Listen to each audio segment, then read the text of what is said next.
Halo Ngapuser, balik lagi di channel Istirahat Ngapus, tempat nongkrong paling asik buat lo yang suka sejarah, fakta unik, dan hal-hal misterius dari seluruh dunia. Ngapuser tahu nggak, Indonesia tuh pernah punya kasino legal. Iya, beneran legal, bahkan lokasinya bukan di tempat antah berantah, tapi di pusat Indonesia, yaitu di Jakarta. Tempat yang sekarang lo kenal sebagai Ancol dan sekitaran Tamrin. Tapi lo juga pasti sadar, sekarang jangankan kasino, buka judi online pun di HP bisa kena pidana. Jadi gimana ceritanya Indonesia pernah mengizinkan kasino?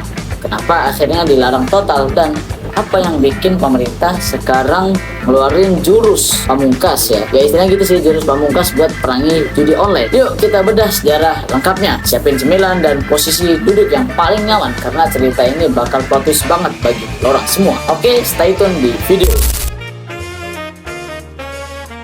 Awal mula kasino ini legal di zaman Orde Baru 1967 sampai 1981.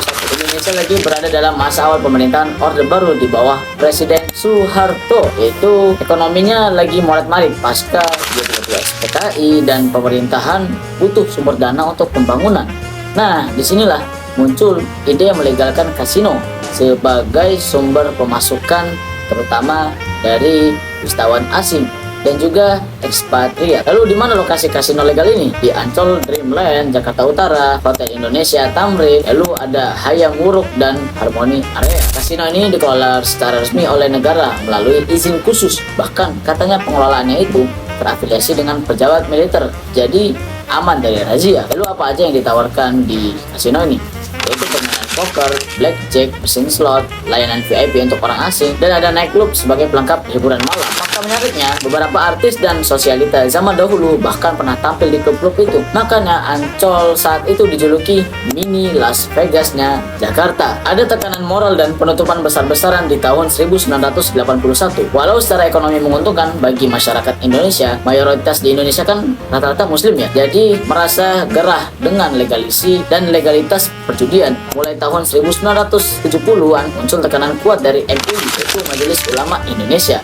Lalu ada dari ormas Islam besar seperti NU, Muhammadiyah, dan tokoh agama dan tokoh politik Islam. Mereka mendorong agar pemerintah menutup semua bentuk perjudian karena dianggap bertentangan dengan nilai-nilai ajaran Islam, lalu merusak moral bangsa, menjadi sarang korupsi dan juga kriminalitas tinggi. Puncaknya terjadi di tahun 1981 ketika seluruh kasino resmi ditutup oleh pemerintah, mulai izin dicabut, tempat judi digerebek dan dijadikan tempat umum. Ada info juga nih kalau salah satu alasan penutupan adalah karena pejabat tinggi tertentu kalah besar dan akhirnya jadi malu secara politik.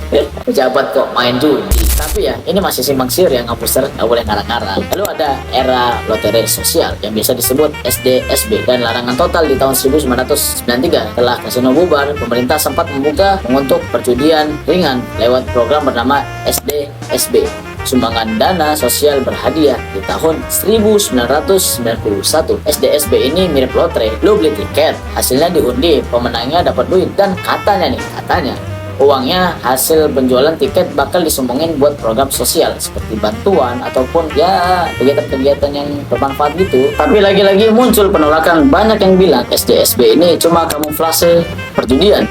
Banyak laporan dan penipuan kecurangan. Lalu uang sosial yang nggak ada jelas alokasinya, nggak ada transparansi antar masyarakat dan SDSB ini. Akhirnya di tahun 1993 Presiden Soeharto melarang total semua bentuk perjudian termasuk SDSB. Sejak saat itu tidak ada lagi judi legal di Indonesia. No, haram ya guys ya judi. Lalu hukum perjudian di Indonesia dulu sampai sekarang. Buat lo yang penasaran soal hukum tentang perjudian, lo harus tahu tentang yang seperti ini. Di aturan KUHP pasal 303, barang siapa melakukan perjudian, menyediakan tempat judi atau terlibat dalam pengelolaan bisa dipidana 10 tahun penjara atau denda besar. Lalu di aturan berikutnya ada UU ITE pasal 27 ayat 2, melarang konten yang mengandung unsur perjudian secara elektronik termasuk judi online.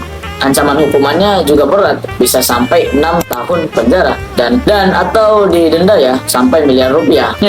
Realitanya nggak kayak gitu kok. Peraturan perbankan Bank Indonesia dan OJK udah melarang transaksi yang mencurigakan yang terhubung ke situs judi, baik lokal maupun luar negeri ataupun global. Era judi online dan perang digital pemerintah 2020 sampai sekarang masuk era internet, judi nggak lagi butuh meja poker atau slot fisik.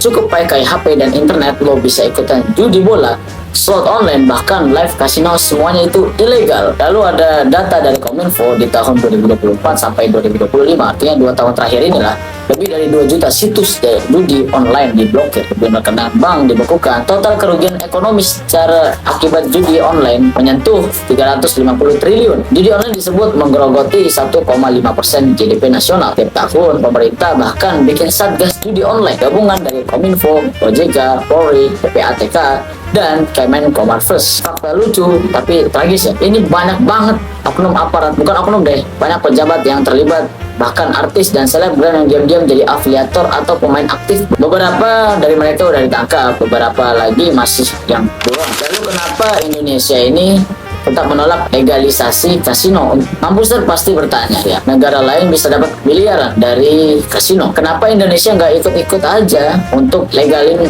kasino ini? Jawabannya kompleks. Yang pertama, faktor agama. Di mayoritas penduduk Indonesia beragama Islam dan menolak keras ya terhadap perjudian. Bahkan di daerah dengan basis agama kuat pun, pelaku judi bisa dieksekusi langsung oleh warga sekitar.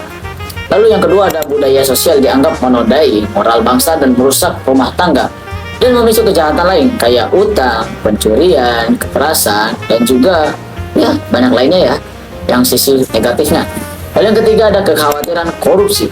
Industri judi itu sangat rawan yang disusupi oleh para mafia, korupsi, dan kong-kali-kong dengan pejabat. Yang keempat, sulit diawasi. Pengalaman SDSB dan kasino dulu menunjukkan bahwa praktik pengawasan lemah dan rawan penyimpangan. Apakah ada wilayah yang minta kasino legal lagi? Ternyata pernah ada ya. Di tahun 2005 muncul usulan dari Batam dan Bintan untuk buka kawasan wisata khusus dengan kasino hanya untuk wisatawan asing, tapi ditolak keras oleh pemerintah pusat. Pada tahun 2022 muncul wacana di Bali dari pelaku pariwisata supaya turis asing bisa main kasino secara legal, tapi lagi-lagi ditolak keras oleh ormas dan tokoh agama. Ya kita udah karena sangat merugikan ya. Lalu kesimpulan yang ngampus, Indonesia memang pernah punya kasino legal, tapi cuma dalam jangka pendek ya, 1967 sampai 1981. Penolakan agama dan sosial bikin semuanya dihentikan secara total. Sejak 1993 Indonesia melarang total semua bentuk perjudian,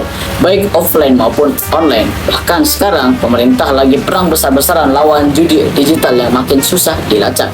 Meskipun negara lain menjadikan kasino sebagai sumber pemasukan bagi negara, tapi Indonesia tetap memilih jalan larangan total karena budaya, agama, dan nilai-nilai sosial yang sangat dominan menolak keras untuk perjudian. Jadi gimana Ngampuser? Fakta ini cukup mind-blowing banget gak sih?